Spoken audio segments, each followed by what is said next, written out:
오늘 아침에 저희가 큐티하는 말씀을 보면 반복되는 문장이 있습니다. 3절을 보시면요. 여호와께서 그와 함께 하심을 보며 또 여호와께서 그의 범사에 형통하게 하심을 보았더라. 이런 문장이 나오죠. 형통하게 하셨다.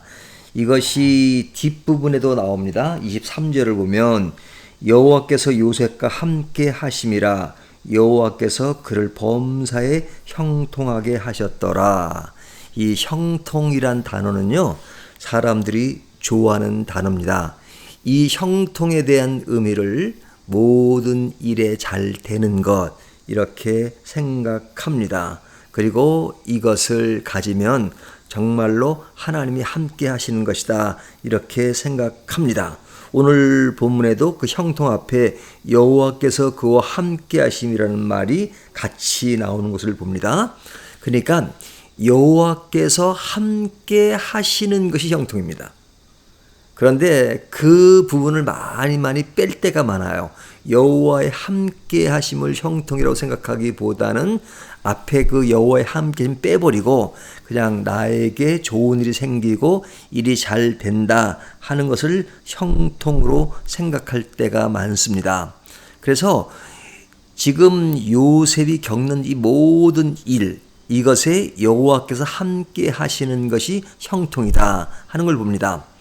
오늘 본문의 내용을 보면요, 요셉이 그의 형제들이 이스마엘 사람들에게 팔죠. 그래서 팔려서 애굽으로 가게 되고 애굽의 그 바로의 신하 친위대장 보디발에게 팔립니다. 그곳에서 일하는데 그곳에서 일하는 중에 보디발이 요셉을 볼 때 그가 하나님과 함께 하심으로 이렇게 나오죠.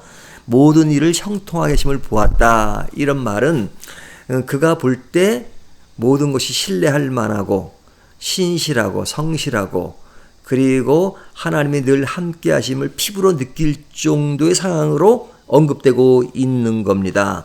그러니까 이 장면만 보면 정말로 요셉의 길은 매우 평탄하게 가는 것처럼 보일 수 있습니다.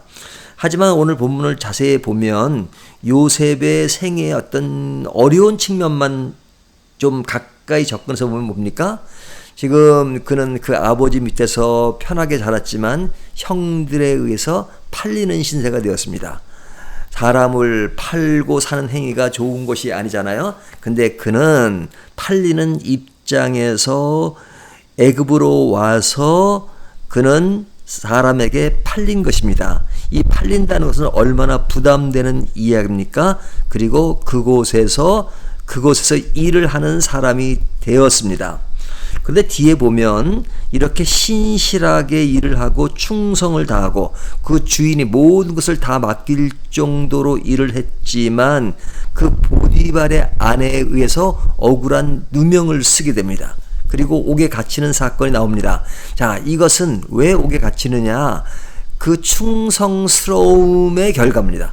충성스러우면 항상 좋은 결과 나타나야 되는데 그의 아내가 동침을 요구할 때 그는 주인을 위해 충성하고 정말로 바른 정로를 가는 것이었는데 그 일로 인해서 그는 감옥에 들어가고 억울하게 누명을 쓰게 됩니다. 이런 장면을 보게 되면 이것은 형통하다고 말할 수가 없죠. 왜? 신실하게 했음에도 불구하고 억울한 누명을 쓰니까요. 하지만 그 상황과 관계없이 오늘 본문은 그가 하나님의 은혜를 입은 자다, 형통하게 하셨다는 겁니다. 그리고 그 옥에 들어가서 그는 억울하고 정말로 힘든 상황이었지만 그 옥에서도 충성을 다하고 그래서 옥에 있는 사람들마저도 그의 모습을 보고 좋아하는 그런 내용이 나옵니다. 이것이 형통하다 이렇게 말하는 겁니다. 자, 그렇다면 오늘 본문을 통해서 우리가 배워야 될 것이 무엇입니까? 형통이라고 하는 것은 어떤 환경과 모든 조건이 좋아지는 것만을 이야기하는 것이 아닙니다. 오늘 본문에 보면 억울한 일들이 많잖아요. 형들한테 팔리는 것도 그러고 또 억울하게 누명을 쓰는 것도 그렇습니다. 하지만 그런 가운데서도 그런 환경에 노예가 되지 않고 그런 상에서 하나님을 바라보며 신실하게 했던, 그것이 비록 억울한 누명을 쓰고 있는 자리라 할지라도, 감옥이라 할지라도 그것에 하나님의 자녀로서 신실하심을 바라보고 하나님이 늘 함께 하시는 그런 모습, 이것을 오늘 본문은 형통하다고 말하는 것입니다. 우리가 형통한 삶을 사는 것이 무엇입니까? 환경으로 우리가 힘들 때가 있고 정말로 예상치 않던 일로 고달플 때가 있습니다. 하지만 어떤 상황이 되든 늘 하나님이 함께 하시고 함께 하심을 신뢰하고 나가는 것, 이것이 형통한 삶이라고 말할 수 있죠. 오늘도 하루를 살아가면서 형통한 삶이 무엇인가, 오늘도 하나님이 나와 함께 하시는 삶을 살고 있는가 하는 것을 점검하심으로 오늘도 진정 형통한 삶을 사시는 저와 여러분이 되기를 진정 바라겠습니다.